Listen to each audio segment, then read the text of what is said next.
Welcome. This is your boy, the host with the most, but humble, and I do mean humble, Dino Novice, aka Derek, and I'm here, of course, on a Thursday to give you the hungry, happy, healthy people here at Wrestle Cram. Of course, this is episode 34 of the podcast. If you're watching it today, you're watching it tomorrow, you're watching it next week. I truly do thank you from the bottom of my heart to the depths of my loins. I truly do thank you. Without you guys, it truly wouldn't be me. I'm humbled out each and every single time I'm allowed to do this. Thank you so much for allowing your boy D Nostradamus to do this for you. Today we're going to talk about, of course, major changes, if they are going to happen over here at AEW. Also, we're going to talk about NXT, and we're going to talk about AEW Dynamite. We're going to bring back, of course, the pros and cons of the shows, that's about it. We'll have some fun, maybe a laugh or two or whatnot, but we're here to talk about wrestling. That's what we're going to talk about, wrestling. But don't forget that your boy is on TikTok. Your boy is on TikTok at the Nostradamus. I'm also on Twitter at the Real Derek, DERRICK G86. Also, I am on the Facebooks. Go to Facebook as well. I have a group page. It is called a Wrestle Cram Super Club. Wrestle Cram Super Club. Go check me out. Also, I have shorts. I have clips all throughout all three or four of those social media areas. So go over there, have fun, give me some likes, give me some hearts, give me some love, give me some views, whatever it is over there. Go hang out with me. I thank you so much. But right now we're going to talk about, of course, let's talk about one more thing or whatnot. Today's the last day to get your questions in, of course, for the Axe Wrestle Cram show. Get your questions in. Have a great time with that as well. And don't forget, on Sunday, I do have the Axe Wrestle Cram thread on there. You can go check it out. Get your questions in on, of course, Sunday at 10 o'clock. I do have that posted at 10 o'clock, usually promptly at 10 o'clock or whatnot. Don't forget to like, share, and subscribe. Like, share, and subscribe. Get your comments in. Hit the notification bell as well. That lets you it notifies you when I get my shorts out. It lets you know when the shows are coming out. It lets you know when everything is out or whatnot. But let's talk about it. Let's talk about, of course, AEW with the huge update over there in the atmosphere or whatnot. Lots of fun stuff. I think this is, we'll talk about it. This is from a Wrestle Talk, WrestleTalk.com. Don't forget to go support Wrestle Talk. They do have a website I love to death.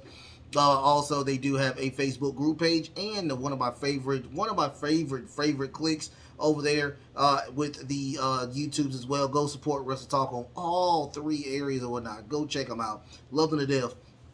A update has emerged on Warner Brothers Discovery status on potential changes of the AEW pay-per-view schedule.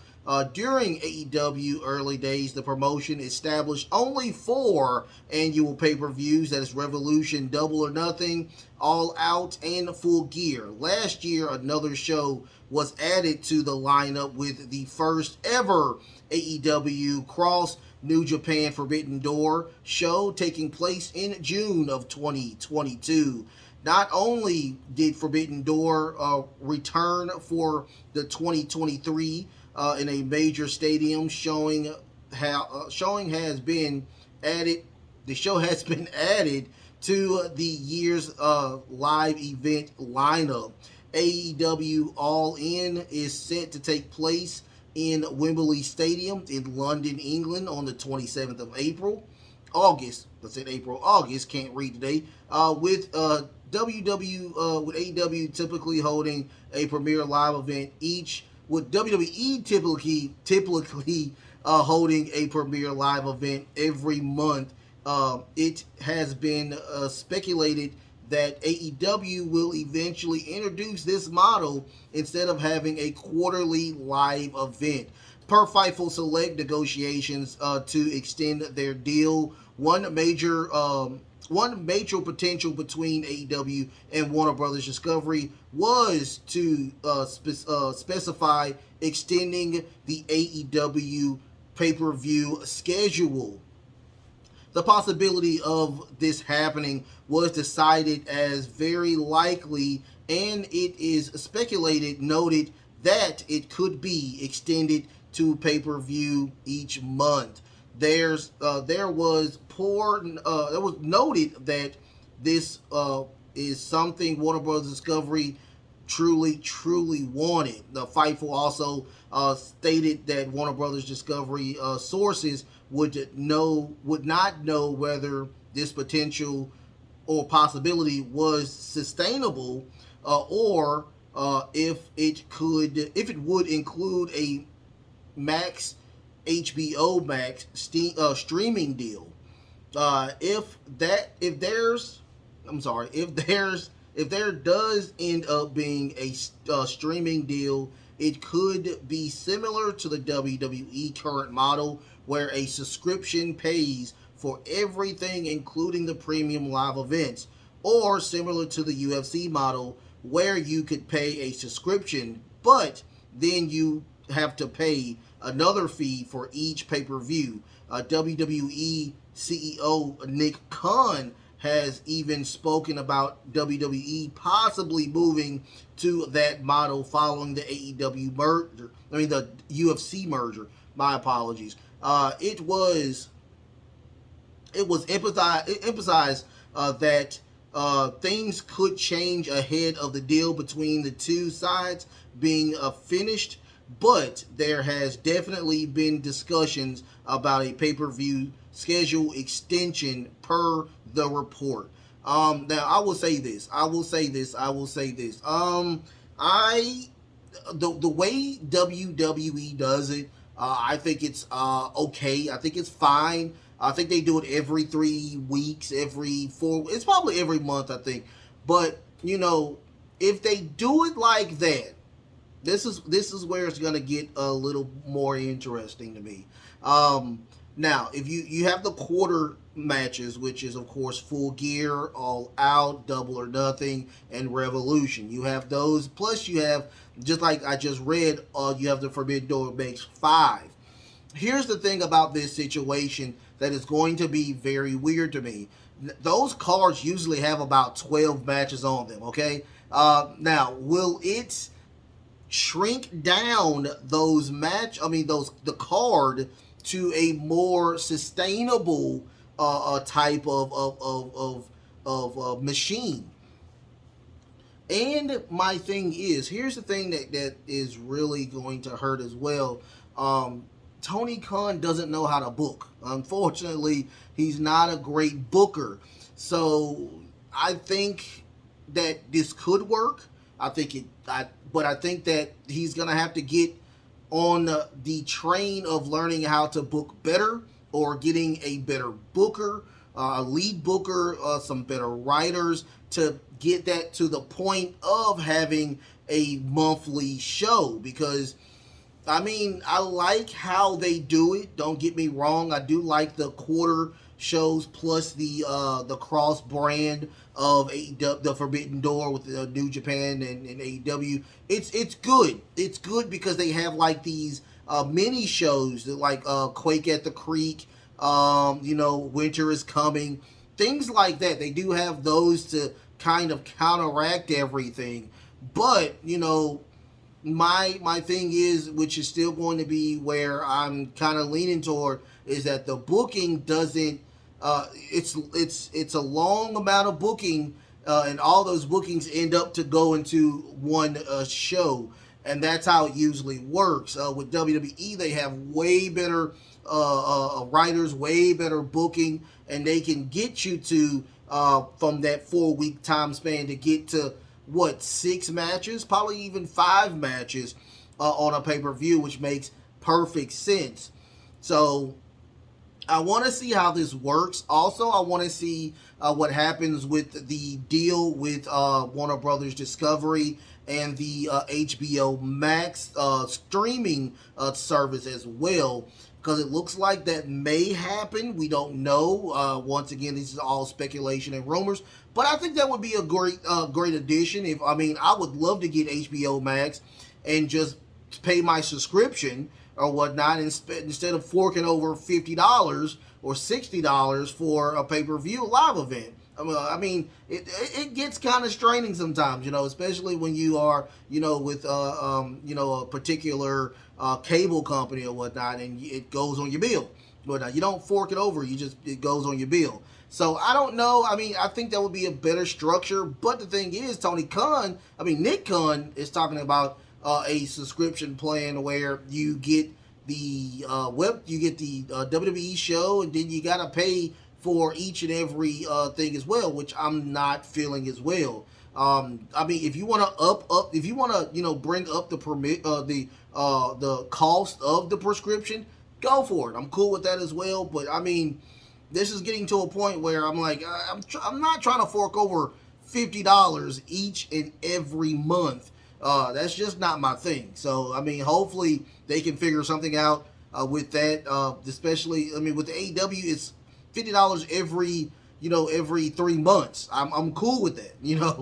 So we'll see what happens with that. I kind of see what they're trying to do. They're trying to go head to head with WWE with monthly pay-per-views, which will be a fun thing. But they're gonna have to get their booking in order for that to happen. But much love to AEW. Once again, I'm still loving AEW. No drama, no craziness happening. So hey, much love to them. So let's talk about AEW. We're gonna bring it into AEW and whatnot. Today was yesterday was or Tuesday was just Judgment Day. It was Judgment Day. That's pretty much what it was. Lots of Judgment Day on this show. Very interesting. I'm not feeling the Carmelo Hayes title reign. It's not the best as of right now. I don't know how this is going to work, but I'm not feeling it to a certain extent. Also, we may get a rematch at Bash at the Beach, I think it is. So we may get a rematch for the women's title. And once again, we have a challenge by Dirty Dom, the whatnot, for the North American title. Okay, so we'll see what happens with that. But let's get into it. At the beginning, we get Judgment Day. Judgment Day comes out. Finn Balor says, NXT Daddy's home. He says this is the place that Finn Balor built. He also says that this is Judgment Day house rules, whatnot. This is Judgment Day. We are here. We are doing our thing. We're supposed to do our thing because we're here. Damian Priest gets on. He says, let's discuss, of course, Carmelo Hayes and Trick. He also says that they thought that Judgment Day was divided, but they are pretty much stronger than ever. This is murderous. This is a murderous role of the WWE. Before Dominic gets booed out, he tried to talk, but out comes Trick and Carmelo. They said nobody interrupts Dirty Dom because he will. It is what it is. Nobody gets on the felon of Dirty Dom or whatnot. That's like, oh god, this is crazy. But anyway, he gets on. They get into the ring. He does say that he does give Finn Balor his roses, saying that you are on the Mount Rushmore of NXT champions. Carmelo says that you are dribbling. You're dribbling now in my court. He does a lot of basketball references. If you haven't noticed, he does a lot of basketball references. His special is called Nothing But Net, for crying out loud. But he talks about that, this is my day now. I am the champion. This is Tuesdays belongs to me. It is what it is. Carmelo Hayes challenged Judgment Day for a match later on today. They will have a tag team match, for the main event later on today. After that, we get a video package of Tony D'Angelo. We get a video package, or it's like an interview with Tony D'Angelo. Tony D'Angelo is just saying that this is a new Stacks. I don't know a lot about this new Stacks, but I'm gonna put everything. I'm gonna put all of my eggs in this basket. Hopefully, he can pull it off. They will have a match with Joe Coffey, and the match consists of that if Coffey wins. Stacks apparently is going to jail with Tony D'Angelo. But if Stacks wins, Tony D'Angelo will get out of jail and they will face Gallows for the NXT tag championships. I don't know how that works, but we'll figure it out. After that, we get Gigi Dolan. She was just talking about, of course, her being all the once again the gloves are off. We had a video package of Gigi destroying the office of Kiana James, and she was just saying that I'm the party girl, but if you look at the Instagram page, she's a party girl as well. So I mean, like, what are you talking about? So after that, everybody's looking at Kiana James. She's trying to delete all of these pictures and videos of her acting like a wild child on Instagram. After that, we get Chase University versus Drew Gulak and Charlie Dempsey. A very fun match. I enjoyed the match. Before the match even started, Chase U comes out and attacks Charlie Dempsey and Drew Gulak. Really, lots of craziness with this match. Very fun, but at the end of the match, we do get Thea Hale putting a Kimura lock on Drew Gulak, and the ref is looking. The ref is looking at her put the Kimura lock on Drew Gulak, but apparently they're saying that he didn't see it. But I'm looking at the ref. He's actually looking. He sees it, but that eliminates Drew Gulak out of the match, putting a Frankensteiner on to Charlie Dempsey for them to win the match. After that, we get Thea Hale just full of sugar all day, every day. But after that, we get a Braun Breaker backstage interview, and he was just saying that I am not in your way, Ilya Dragunov, because they will have a number one contendership match for the world title at Bash at the Beach. Is it Bash at the Beach? I'm guessing it's Bash at the Beach. I may be wrong. I don't know. But anyway, he's just saying that hey, I'm going to destroy you. It is what it is. I'm trying to get back to the top. Why is Braun Breaker still in NXT? I do not know. He needs to not be in NXT anymore. After that, we get a Von Wagner video package, and he kind of opens up on the video talking about that he had a metal plate in his head while he was a child. Everybody made fun of him. So what he did was he became a villain. And when he did the powerbomb on Javier, Big Body Javi, he says that the fans were behind him. So now we have a face turn. That's pretty much what it is. It's just a face turn with him. After that, we get a Cora James versus Kamani Jordan. Okay match. I understand where they're coming from with this match. Cora J does win with that beautiful DDT, giving her the opportunity to try to attack Kamani with the kendo stick she comes out with. But out comes Dana Brooke. She does help. She does a nice, an okay looking drop kick, and she grabs the kendo stick, almost hitting her. But it was so weird because I don't think the spot was supposed to intend to look like that. But she does get the win. We'll see what happens with that. After that, we get the Ilya Dragunov video, and he's just saying that his intensity is not matched to anybody, and he will be the number one contender. They showed the video package of NXT Underground, and everybody's just so happy and so thrilled about this crap of a match. Out comes Dijak, and he's saying, well, before that, we get, after the match, Gable Stevenson and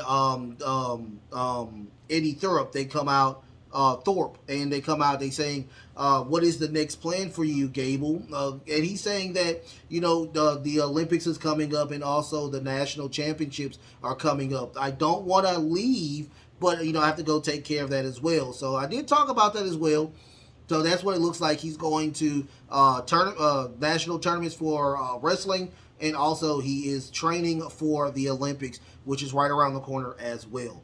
After that, we get the group is looking at the video of NXT Underground, and out comes Dijak. He just saying, dude, so Eddie Thorpe is this badass now because of one match with NXT Underground. They were like, yeah. It's like, dude, this is a waste of time.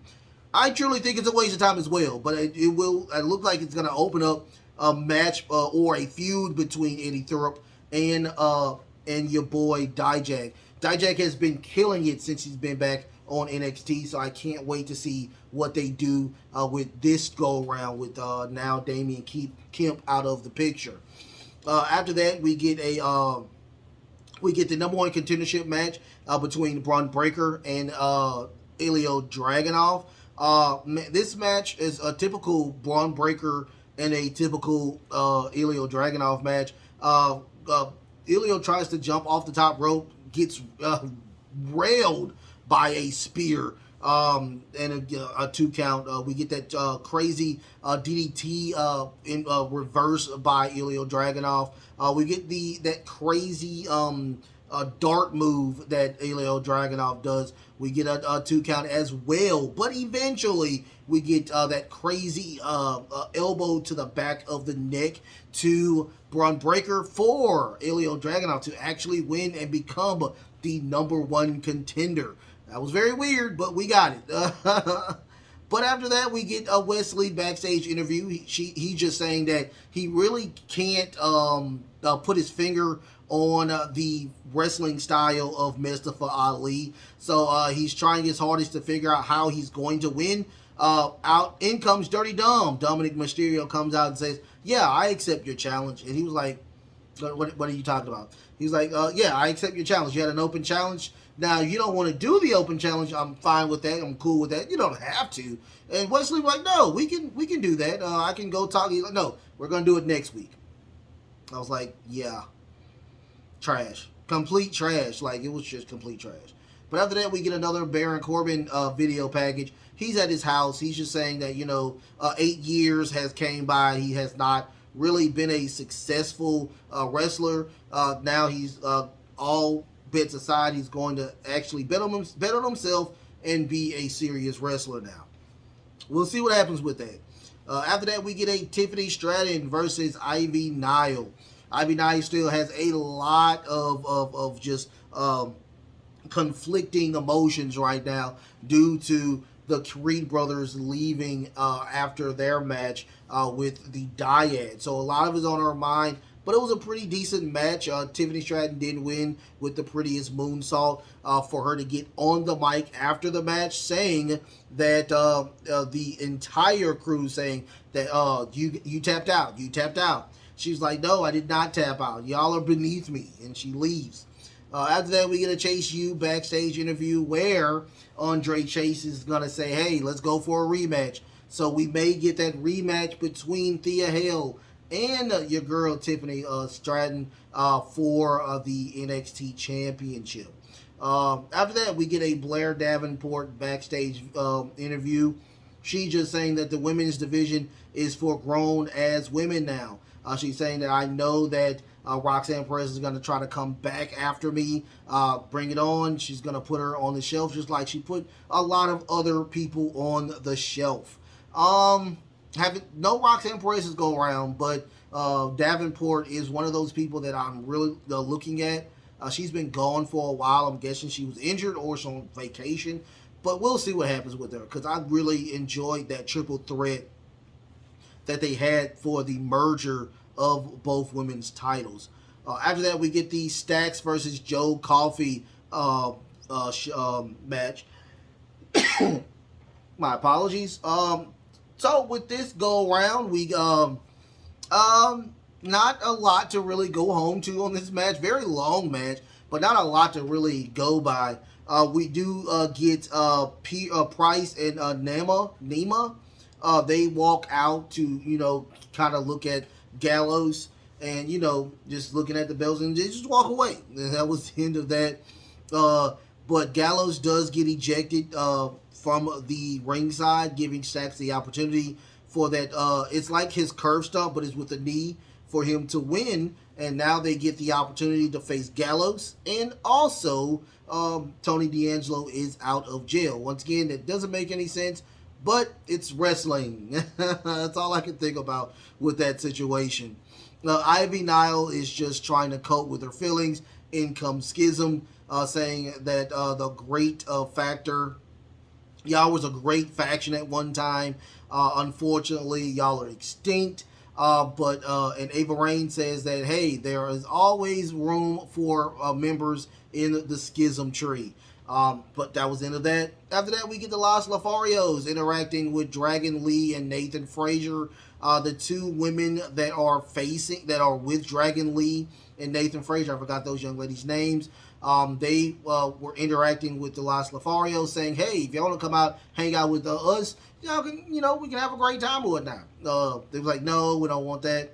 Out come Nathan Frazier and Dragon Lee, like, "What's going on?" And they walk away. That was the end of that. After that, we get the Trick Williams and Carmelo Hayes versus Finn Balor and Damian Priest. Pretty decent match, but lots of singling out by Carmelo Hayes. Trick is just so good. It makes no sense, and it looks like he's the better mic on the mic than Carmelo Hayes as of right now. I do love his wrestling style. He has a lot of capoeira in there as well, which is really, really innovative. I've never seen that before from a wrestler. But Trick is eliminated from the match, getting put in a razor's edge by Damian Priest onto the commentator's desk. After that, we get a distraction by Dominic grabbing one of the chairs, distracting the ref. That's giving the opportunity for your girl, Rhea Ripley, to throw the Money in the Bank briefcase to your boy Damian Priest, trying to attack your boy Carmelo Hayes. Out comes Dragunov. Dragunov comes out, grabs the briefcase. Carmelo accidentally hits Dragunov, giving the opportunity for the South of Heaven and also a coup de grace onto Carmelo Hayes to lose again. It's like, ugh, this is not good. But it is what it is. After that, Carmelo Hayes is upset. He's arguing with Dragunov back and forth, and we fade to black. Now, I understand where they're coming from with this situation. I do enjoy Judgment Day winning because they need to get as many W's as possible. But I truly think that Carmelo Hayes is the champion, and he should be getting W's as well. I mean, this should have been I would have not had a win by either one. I probably would have had a disqualification. But, it's just, I'm not feeling that we're getting Carmelo Hayes losing on a consistent basis now. I'm just not feeling that. Also, the Thea Hale situation, I'm okay with that. I'm not feeling the Tiffany Stratton title reign as well. I thought she was winning clean. I mean, she did get a clean win with Ivy this go around, but her status is just getting really bad now. It's just not good. I'm not liking her heelish tactic ways of being a champion. It's just a different thing from Mandy Rose when it comes to Tiffany Stratton. It's just very weird. But, very fun match for the number one contendership. I will tell anybody, if you want to go watch any match, that match will probably be the funnest match to watch, which is for Ilya Dragunov and Braun Breaker. It was really fun.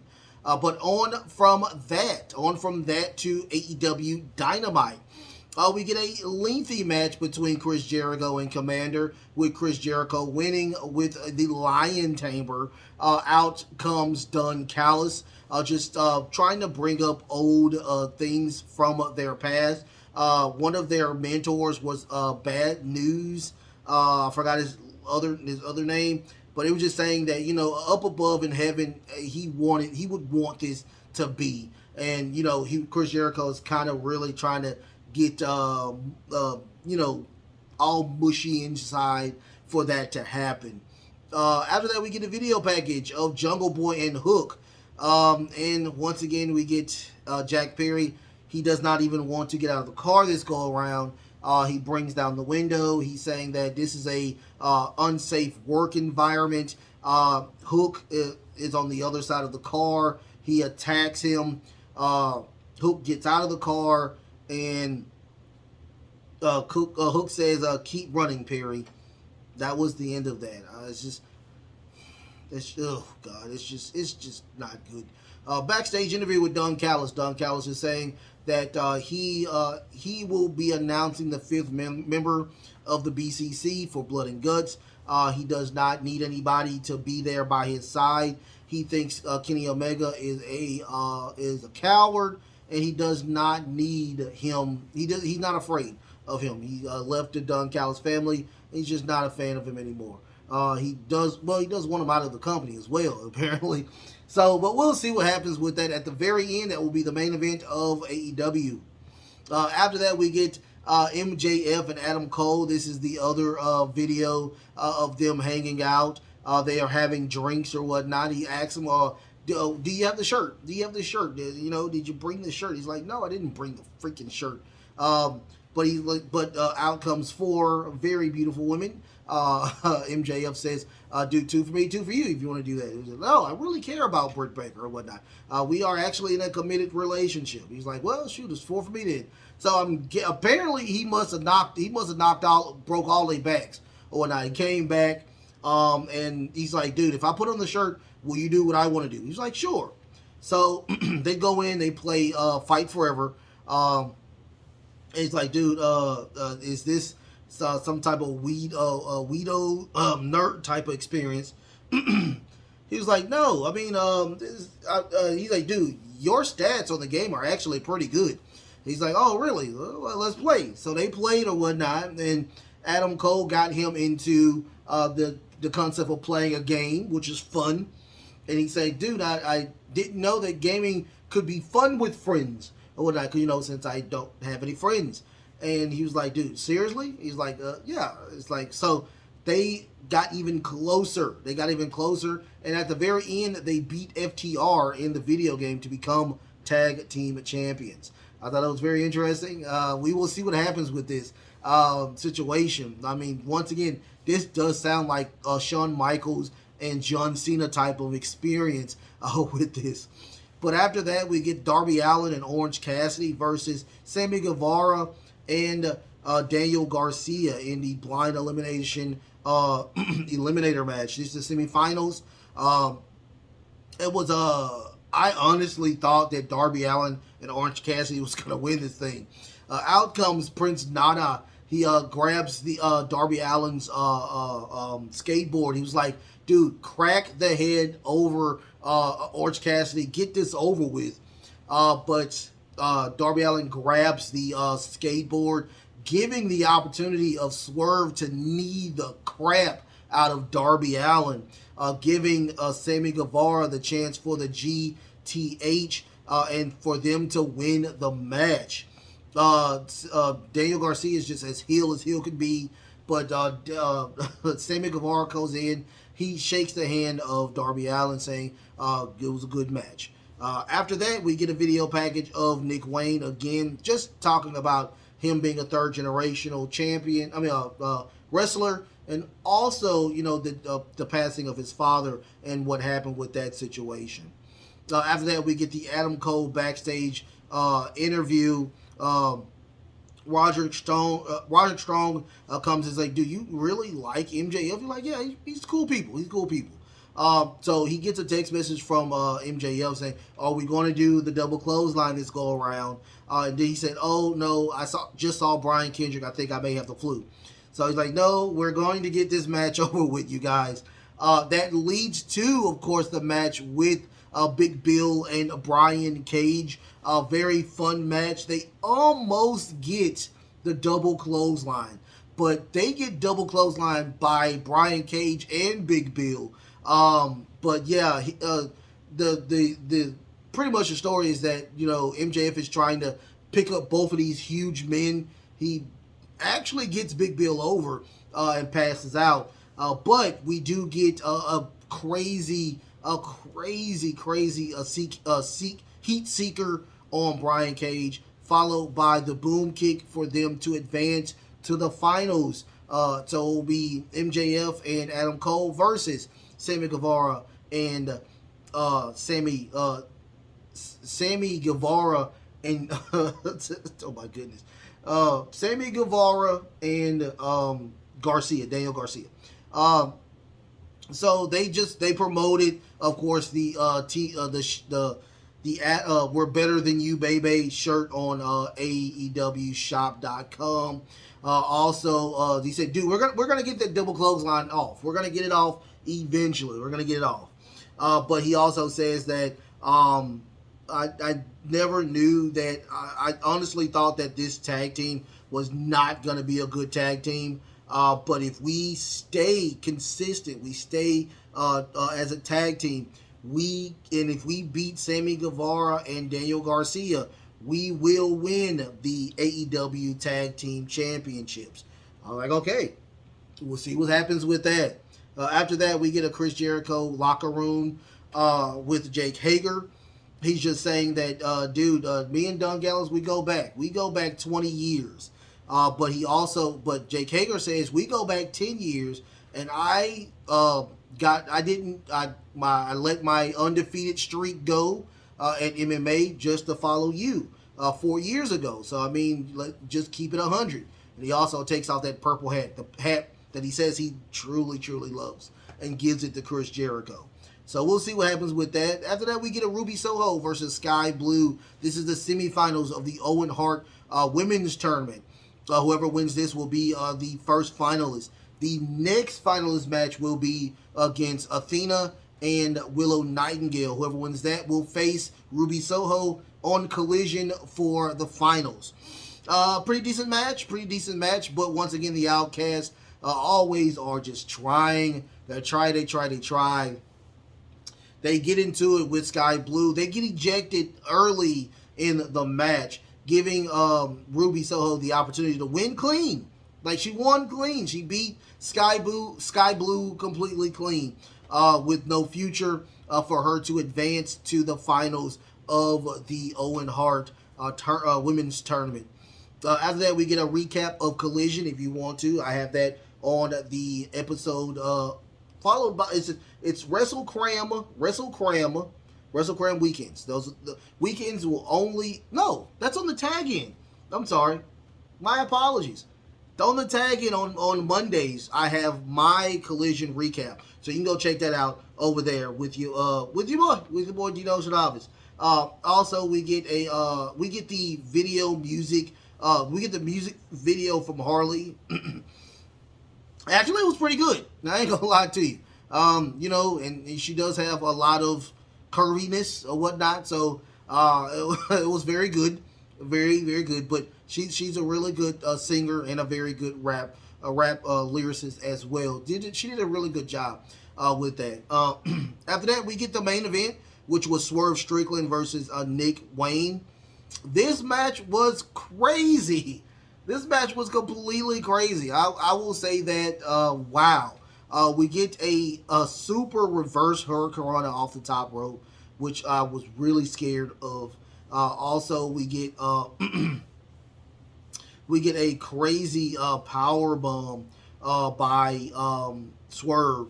It was really crazy. We get Darby Allin. He comes out for motivation, but that doesn't happen with the win, because we get Swerve working the arm of Nick Wayne, and giving him the opportunity for that beautiful finisher for him to win. He rolls out.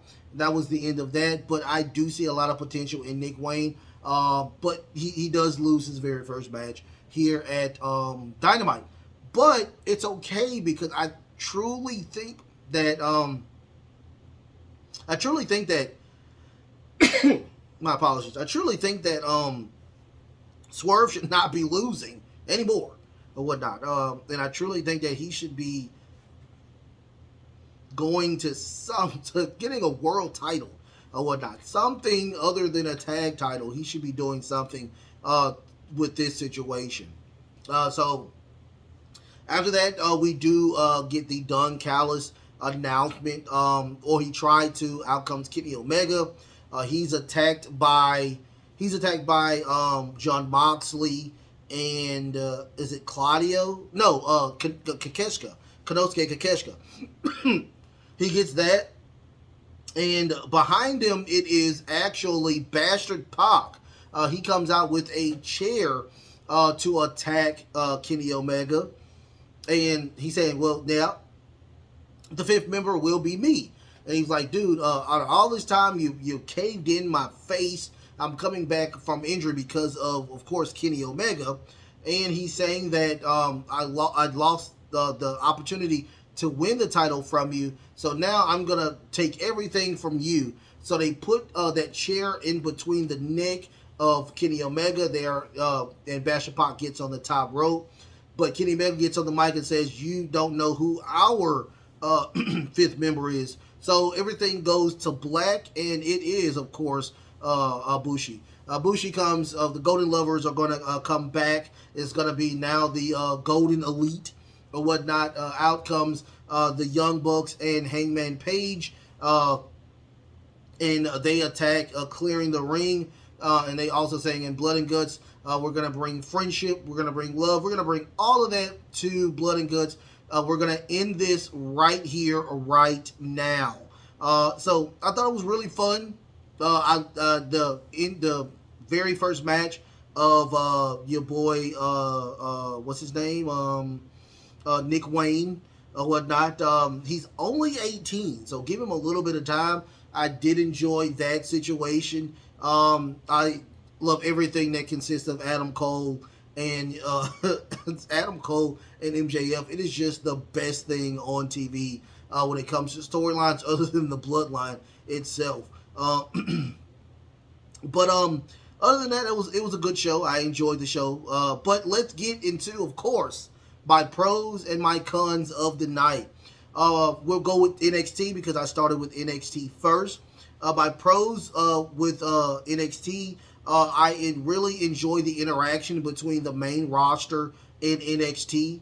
The Judgment Day did a great job, a phenomenal job over there, doing making sure that they are, still saying, "Hey, this is where I come from."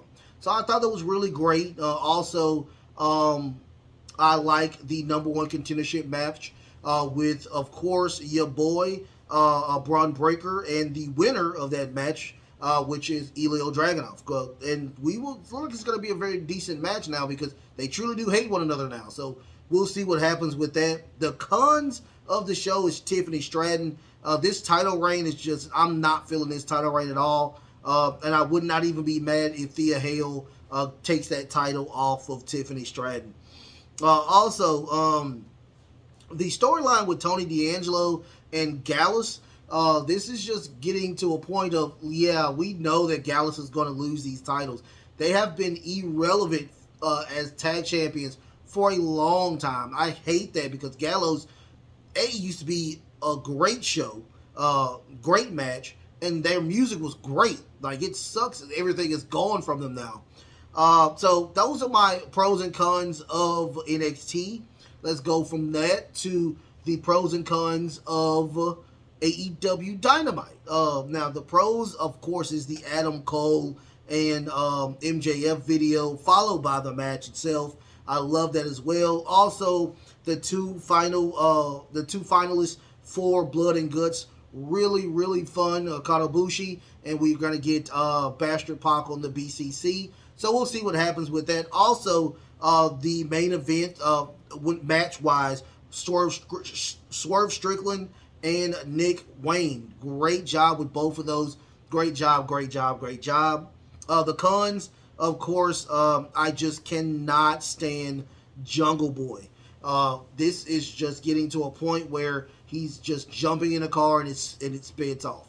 Like, what are we gonna do with this? Let's wrap this up real quick so Jungle Boy can come back to being a face and not talking as much, because this is just getting to a point of like.